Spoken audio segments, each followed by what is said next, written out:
Bonjour, je suis Bruno Dondero, le directeur du CAVEJ, je suis professeur de droit privé et j'ai voulu faire cette petite vidéo pour vous aider, vous les étudiants en droit du CAVEJ, à mieux réussir vos commentaires d'arrêt en droit privé.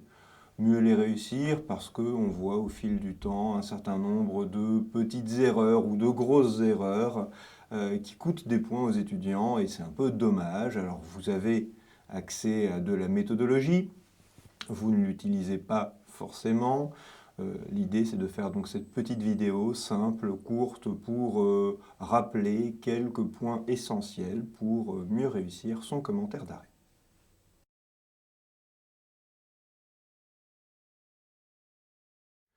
Premier point, comprendre le but de l'exercice, le but du commentaire d'arrêt. Qu'est-ce que l'on attend de vous? Ce que l'on veut, c'est voir tout d'abord si vous savez comprendre une décision en droit privé, c'est le plus souvent un arrêt de la Cour de cassation que l'on vous donne à commenter. Mais il faut montrer que vous avez lu et compris la décision, il faut aussi montrer que vous comprenez où s'insère la décision dans le droit positif. Est-ce que la décision est conforme au texte? Est-ce qu'elle est conforme à la jurisprudence? Est-ce qu'elle confirme ou est-ce qu'elle infirme une solution précédente? C'est ça qu'on attend de vous. Donc c'est un exercice, vous le voyez, qui est compliqué parce qu'il ne suffit pas d'arriver, de lire la décision et d'être bien réveillé ce jour-là et de la comprendre. Il faut aussi avoir appris son cours et retrouver dans ce que l'on connaît du cours à quel endroit le commentaire d'arrêt se place, c'est-à-dire quelles sont les notions auquel le commentaire d'arrêt fait référence, et il faut pouvoir retrouver cela et faire jouer cela avec le commentaire d'arrêt. Donc dans un temps limité de 3 heures, vous comprenez que c'est un exercice particulièrement difficile, mais c'est normal aussi. C'est un exercice de base du juriste de comprendre l'apport de la jurisprudence. Donc oui, c'est un exercice difficile, mais il y a des clés pour le réussir, et c'est ces clés que nous sommes en train d'exposer. Première chose, donc, bien comprendre ce que l'on attend de vous. Ça n'est pas une dissertation générale, ça n'est pas un recopiage de la décision, c'est ce que je viens de décrire.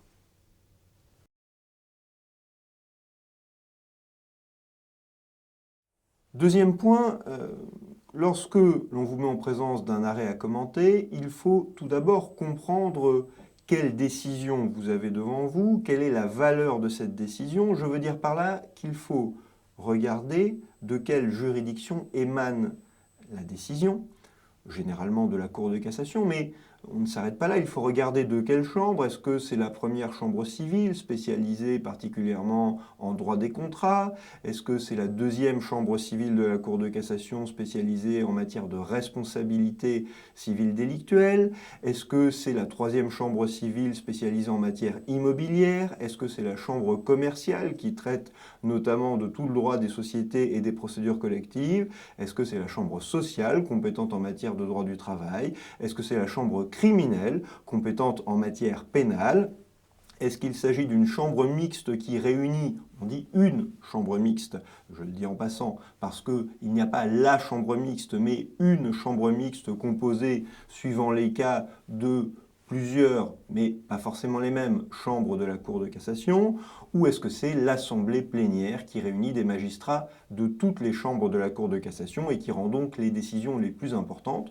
Première chose à regarder. Autre chose importante, est-ce que l'arrêt est publié au bulletin ou non? C'est quelque chose que l'on nommait parfois de regarder. Un arrêt publié au bulletin, c'est un arrêt que les juges de la Cour de cassation ont voulu diffuser, ont voulu rendre public véritablement.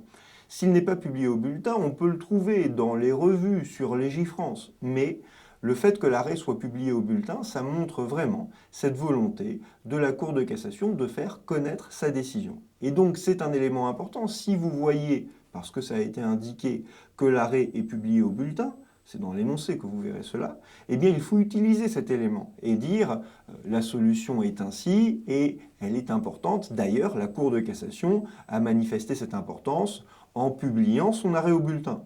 Au contraire, si l'arrêt n'est pas publié au bulletin, c'est que la Cour de cassation ne veut peut-être pas lui donner une grande publicité, et peut-être qu'une décision étonnante en droit qui retient une solution que l'on n'attendait pas, le fait que l'arrêt ne soit pas publié au bulletin, eh bien on peut mettre cela en liaison en disant que la solution est étonnante, mais il faut remarquer que l'arrêt n'est pas publié au bulletin. Est-ce que c'est un essai que fait la Cour de cassation? Est-ce que c'est une solution qui s'explique par des considérations de fait? Bon.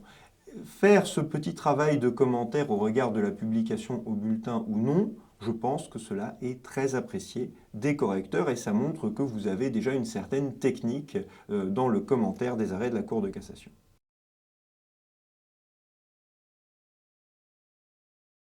Troisième point, un écueil à éviter. C'est un double écueil. Je vous ai dit ce qu'était le commentaire d'arrêt. Lire une décision, la comprendre et commenter en rapportant, en rapprochant ce que dit la décision des points du cours auxquels elle se réfère. Et donner aussi une appréciation sur la conformité de la décision au droit positif, éventuellement l'opportunité de la solution retenue. Deux écueils sur lesquels on peut s'échouer précisément. Premier écueil, celui de la dissertation. La dissertation, vous connaissez votre cours, vous voyez que l'arrêt traite de points de cours que vous connaissez précisément. Vous êtes parti pour restituer au correcteur ces points de cours. De temps à autre, vous vous souvenez que c'est un commentaire d'arrêt, donc vous parlez un peu de la décision, mais vous avez des propos trop généraux. Il faut penser que l'exercice, c'est bien un commentaire d'arrêt. Un conseil que je donne souvent, c'est imaginez que vous êtes en stage et l'avocat, qui est votre maître de stage, vous dépose l'arrêt et vous demande d'en faire un commentaire pour ses clients. Les clients ne vous connaissent pas, ne connaissent pas l'arrêt, ils vont recevoir un papier écrit de vous qui doit leur dire ce que dit l'arrêt et ce qu'il faut penser de l'arrêt. C'est ça l'exercice. Ça veut dire quoi? Ça veut dire que tout ce que vous dites, même si c'est du cours, même si c'est très général, ça peut avoir son intérêt, mais il faut le rattacher à l'arrêt. Tout ce que vous dites part de l'arrêt ou va vers l'arrêt. On est encore une fois dans un commentaire d'arrêt. Et le second écueil, c'est celui de paraphraser. Vous ne connaissez peut-être pas très bien le cours, mais vous êtes dans la décision et vous pensez que vous allez vous en sortir en recopiant la décision et en disant de temps à autre, je l'ai souvent lu dans les examens que j'ai corrigés, oui, la cour d'appel avait dit cela, la cour de cassation casse en rappelant que et que. Éventuellement, vous citez un arrêt ou un article derrière, ce qui est déjà bien, mais voilà, vous n'êtes en train que de recopier la décision sans vraiment apporter de commentaires. C'est l'autre écueil sur lequel il faut faire attention à ne pas précipiter votre navire.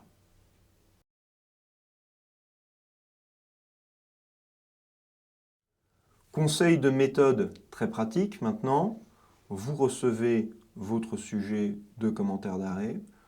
Première lecture, vous regardez la décision attentivement et vous notez en la regardant tout ce qu'elle vous inspire. Parce qu'il y a des choses que vous allez voir à la première lecture, de bonnes idées que vous allez avoir. Ça vous évoque un rapprochement avec un autre arrêt, un point que vous avez vu en cours.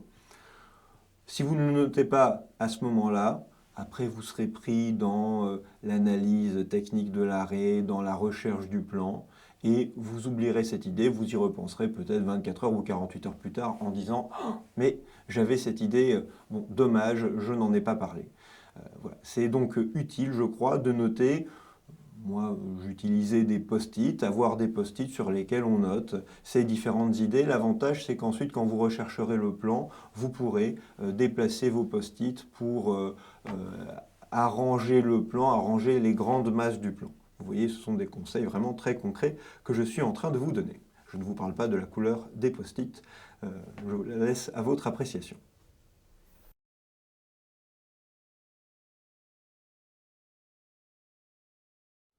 Un point plus compliqué maintenant, celui de trouver le plan de votre commentaire d'arrêt.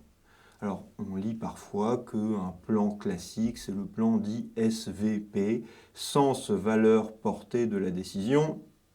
Sens, qu'est-ce que dit la décision? Valeur, on apprécie la solution au regard du droit positif. Portée, Déjà, portée, on a un peu de mal à comprendre de quoi on nous parle, parce que la portée de la décision, est-ce que si c'est son influence au regard du droit positif, on revient vers la valeur? Enfin, bon, tout ça est assez peu éclairant, mais disons que sens valeur portée, c'est plutôt un plan de travail. D'abord, on regarde ce que dit la décision, et ensuite, on en a une analyse plus approfondie sur son rapport avec le droit positif, éventuellement son influence sur le droit positif. C'est un plan de travail. Si vous êtes désespéré, qu'il reste 10 minutes, que vous n'avez rien écrit, peut-être que sens valeur portée, eh bien, ça a un sens. Je ne sais pas si ça aura beaucoup de valeur ou de portée pour votre carrière. Je suis désolé de ce trait d'humour regrettable. Bien, pour revenir au plan, ce qui est important, c'est il n'y a pas de règles écrites, mais il y a quand même de bonnes pratiques. Si vous avez une décision qui comporte plusieurs problèmes de valeur égale, vous ferez une partie par problème.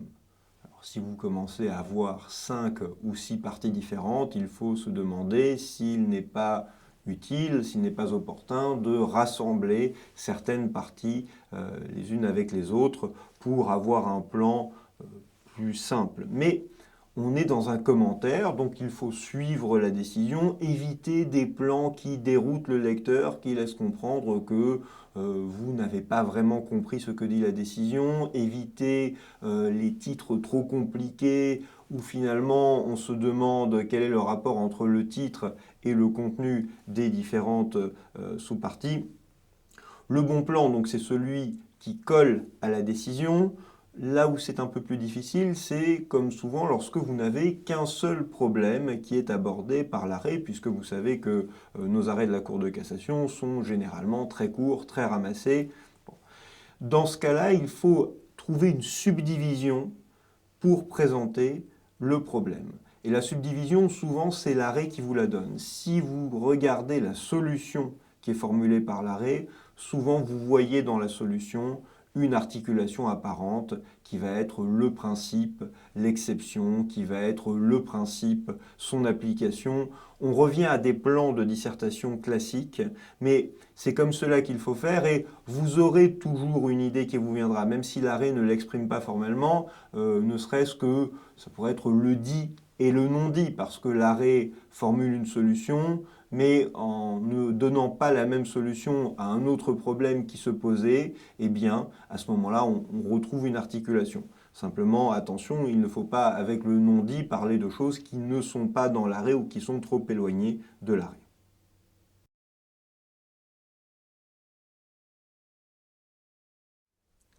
Un mot sur ce que l'on appelle la technique de cassation. Je ne vais pas ici faire en quelques minutes un cours complet sur la question, mais vous pouvez avoir une forte plus-value comme commentateur d'arrêt de la Cour de cassation si vous maîtrisez un certain nombre de petites règles, de choses à comprendre sur les arrêts de la Cour de cassation. Première chose, la Cour de cassation, bien sûr, ne juge pas en fait, elle ne rejuge pas le fond, mais uniquement le droit, cela vous le savez. Deuxième chose, la Cour de cassation ne répond qu'aux questions qu'on lui pose, ce qui peut expliquer certains de ses silences. Parfois, elle pourrait vouloir juger autrement, mais on ne lui a pas posé la question et elle n'a pas forcément les moyens pour donner sa solution. Une chose encore à regarder, la diversité des moyens de cassation employés. Vous verrez le plus souvent des cas de cassation pour violation de la loi ou pour défaut de base légale.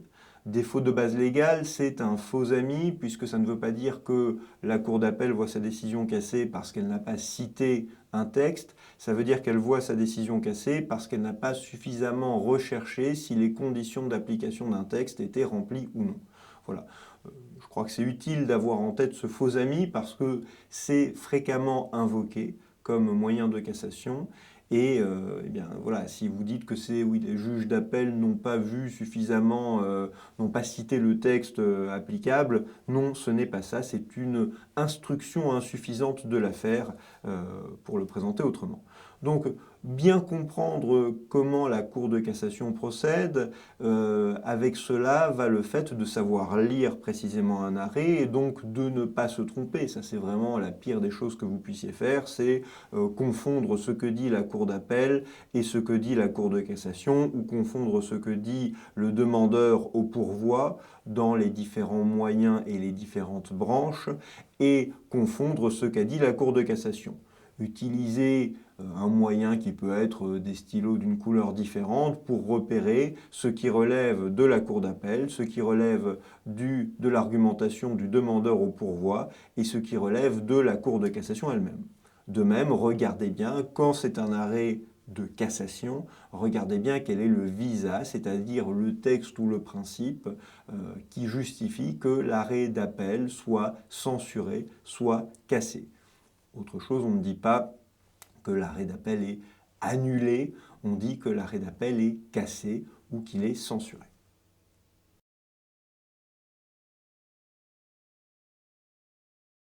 Parlons maintenant des titres. Vous avez le plan pour faire votre commentaire d'arrêt, vous avez, en utilisant par exemple vos post-it, mis les grandes idées que vous mettrez dans chaque partie et sous-partie. Il faut maintenant trouver le titre. Je précise qu'il faut que les titres soient apparents, au minimum sur les titres des grands 1 et des grands A, grands B, parce que le risque sinon, c'est que on considérera que si on ne voit pas assez bien vos titres, peut-être qu'on va penser qu'il n'y a pas de plan, parce que votre plan n'est pas assez apparent. Donc, ayez à cœur de bien indiquer les titres de vos parties et sous-parties. Vous pouvez descendre ensuite à premièrement, deuxièmement, et pourquoi pas petit a petit b. Il ne faut peut-être pas aller trop loin dans cette présentation formelle parce que sinon vous allez passer plus de temps à surligner ou souligner des intitulés qu'à vraiment réfléchir à la décision. Mais c'est important donc que votre plan soit apparent. Alors ces titres, comment les formuler? Essayez de les formuler de manière simple et claire et formulez-les aussi de sorte qu'il y ait une cohérence entre l'intitulé d'une partie et ce qu'on trouve dans la partie. Vous verrez au moment de l'annonce de plan, je vous rappelle que vous avez fait en intro la fiche de jurisprudence, après vous présentez la question juridique, vous présentez donc le problème de droit, vous présentez la solution ou les solutions apportées par la Cour de cassation et ensuite vous annoncez formellement le plan. La Cour de cassation formule donc un principe grand 1, entre parenthèses grand 1, et son exception, entre parenthèses grand 2, ou quelque chose de plus élaboré, mais en tous les cas, vous ferez une annonce de plan formel. Vous pouvez le faire également, j'aurais même envie de dire que vous devez le faire également, dans les chapeaux, c'est-à-dire dans le petit paragraphe qui présente chacune des parties. Grand 1, le titre du grand 1, et là, vous indiquez ce que l'on va trouver dans cette partie. En indiquant de même, nous verrons donc que vous indiquez le titre de la première sous-partie, entre parenthèses grand A, et le titre de la seconde sous-partie, entre parenthèses grand B. Voilà. C'est important parce que ça permet assez vite au correcteur de suivre le fil de votre pensée et de voir si vous savez présenter de manière ordonnée vos idées et vos commentaires, ce que l'on attend donc du juriste.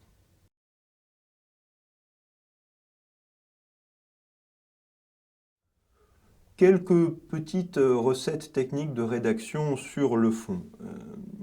Comment ne pas perdre beaucoup de points en utilisant des expressions sacrilèges?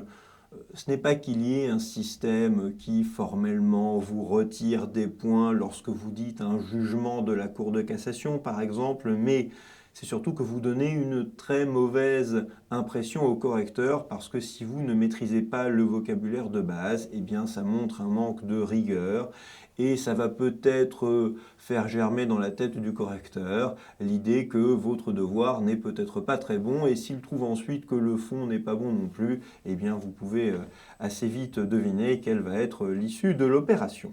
Donc quelques formules à éviter, on vous les a données à mon avis assez souvent, mais je crois qu'il est toujours bon de rappeler ces quelques mots à ne pas utiliser. Par exemple, vous savez qu'on ne dit pas que la loi stipule, puisque c'est le contrat ou le traité qui stipule, la loi dispose. Également, donc, ne pas parler, comme je l'ai dit, d'un jugement de la Cour de cassation ou d'un jugement de la Cour d'appel. La Cour de cassation et les cours d'appel rendent des arrêts. C'est le tribunal de grande instance ou le tribunal de commerce qui rendent des jugements. Éviter de citer des textes qui n'existent pas. Je vois parfois passer un article L225-35 du Code des sociétés, par exemple. Ça n'existe pas parce que le Code des sociétés, comme le Code des entreprises en difficulté, ce sont des codes d'éditeurs, c'est-à-dire que les éditeurs juridiques, qui sont des sociétés privées, qui ne sont pas donc le législateur, ont décidé de rassembler des textes et d'en faire un ouvrage qu'ils vendent avec ce nom. Bon. Donc il n'y a pas de code des sociétés, il y a des textes du droit des sociétés dans le code civil, des textes de droit des sociétés dans le code de commerce et dans quelques autres lois ou codes, et cela a été rassemblé dans un ouvrage. Mais donc ne citez pas le code des sociétés ou le code des entreprises en difficulté, parce que le résultat, c'est que vous montrez que vous n'avez pas compris comment les textes qui régissent la matière sont agencés. Vous donnez du coup, là encore, une très mauvaise idée de vous-même au correcteur. Autre formule à ne pas utiliser, alors non, on n'est plus dans la formule véritablement, mais on est là, c'est sur la manière de comprendre l'articulation des différentes sources de droit. Et là, ça montre que vraiment vous ne maîtrisez pas le système. Ne citez jamais, mais 99% d'entre vous, si vous écoutez ces quelques idées, je pense que peut-être même 100%, j'espère, ce n'est pas pour vous une surprise. Ne citez pas de la jurisprudence reproduite dans le Code comme étant un texte. On ne cite pas l'article 1382-25 du Code civil. Et quand le correcteur voit cela, s'il va chercher dans un code civil d'Alos par exemple, il va trouver à ce moment-là, ou le code civil LITEC, il va trouver à ce moment-là que numéro 25, c'est la 25e référence jurisprudentielle que l'éditeur a reproduite dans son code. Donc non, il n'y a pas d'article 1382-25.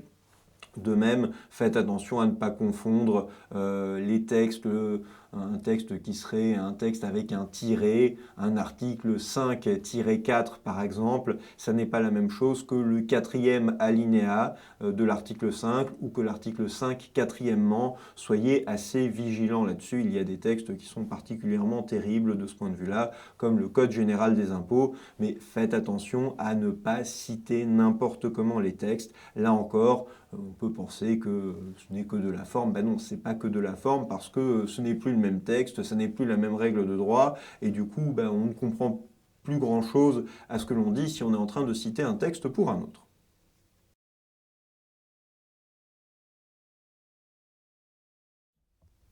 Est-ce qu'il faut faire une conclusion à un commentaire d'arrêt? Il n'y a pas de texte qui l'interdise, il n'y a pas de texte qui l'impose. On aura pu vous donner un conseil dans un sens ou dans un autre. Pour ma part, je trouve que la conclusion n'a pas vraiment d'utilité dans un commentaire d'arrêt, puisque, eh bien, soit c'est quelque chose de nouveau et d'important, et on aurait dû le dire avant dans le corps du devoir, soit c'est quelque chose qui ne fait que répéter ce qui a été dit dans le corps du devoir, et dans ce cas-là, ça n'est pas utile. Donc, personnellement, je pense qu'il vaut mieux ne pas faire de conclusion apparente dans un commentaire d'arrêt. Vous pouvez avoir une phrase qui termine de manière brillante votre devoir, on peut dire que c'est votre phrase de conclusion, mais avoir quelque chose de formellement écrit, conclusion, cela ne me semble pas utile. Et si vous avez encore un peu de temps lorsque vous faites votre devoir, je crois qu'il est plus important de relire votre copie pour traquer la faute de frappe, entre guillemets, qui vous aurait échappé, le S manquant dans un des titres qui fait que votre correcteur, soucieux de l'orthographe et de la grammaire, s'arrache les cheveux en vous lisant, plutôt que de faire une conclusion écrite de manière apparente.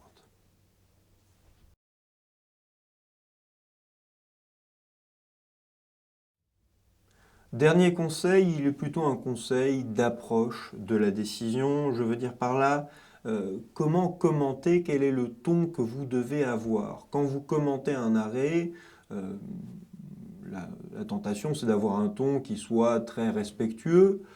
oui, c'est un arrêt de la Cour de cassation, donc d'une très haute juridiction. On a envie de prendre avec respect ce que l'on nous dit. Des magistrats aussi sages n'ont pas pu se tromper, n'ont pas pu trouver une autre solution que la solution parfaite. Bon. Si on vous donne un commentaire d'arrêt, c'est parce que souvent il y aura des choses à dire. Peut-être que la solution est très bonne, très juste, mais peut-être que les textes sur lesquels elle se fonde ne permettaient pas complètement d'aboutir à cette solution. Donc il y aura toujours matière à discussion. Peut-être que la solution est très inopportune au regard de la pratique, au regard des faits, parce que les juges n'ont pas tenu compte de la réalité de telle ou telle situation, et cela, il faut le dire. Donc, un commentaire, c'est un commentaire critique, critique au bon sens du terme. Il ne faut pas, à l'inverse, être excessivement et inutilement critique. Les titres qui seraient la solution déplorable de la Cour de cassation, il faut les éviter. On peut dire que la solution apparaît très critiquable, mais il ne faut pas aller trop loin dans la critique parce que pensez toujours que les métiers du juriste sont des métiers dans lesquels on est amené à traiter d'intérêts qui sont en conflit et on est amené à les présenter de la manière qui soit la plus avantageuse pour l'un ou l'autre de ces intérêts ou éventuellement à concilier ces intérêts. Si vous arrivez sabre au clair et que vous avez des présentations qui sont... parfois, on lit des copies qui sont presque injurieuses pour les magistrats qui ont rendu la décision. Vous ne donnez pas l'idée que vous serez un juriste mesuré, capable de servir les intérêts que l'on vous donnera à défendre. Donc c'est bien d'être énergique, c'est bien d'utiliser des mots qui montrent que vous avez un sentiment, que vous pensez des choses sur la décision. Il faut faire attention à ne pas tomber dans l'excès et à ne pas multiplier les références désagréables, les appréciations désagréables. Pensez parfois, si vous critiquez de la doctrine, que peut-être que celui qui vous lit est d'accord avec l'idée que vous critiquez, voire et peut-être même l'auteur de l'idée que vous critiquez. Donc il faut rester mesuré dans vos commentaires. De même, et je terminerai là-dessus, si la décision n'est pas claire, s'il y a des choses qui ne sont pas claires, il ne faut pas éluder la difficulté en faisant semblant d'avoir compris. Il faut dire que la décision est rédigée d'une manière qui n'est pas parfaitement claire. Il faut dire qu'il y a une certaine confusion dans la rédaction qui empêche de comprendre parfaitement ci et ci. On sera toujours plus content en vous lisant si on voit que vous êtes capable de réfléchir plutôt que si on se dit « Ah ben, il ou elle n'a pas vu la difficulté, n'a pas vu le problème. » Le juriste doit pouvoir dire si quelque chose n'est pas clair. Voilà, ne pas faire semblant de comprendre une décision si vous pensez « Ah oui, bon, quand même, on n'arrive pas bien à la comprendre. » Il faut dire, encore une fois, s'il y a des difficultés de compréhension et d'interprétation qui tiennent à la rédaction de la décision.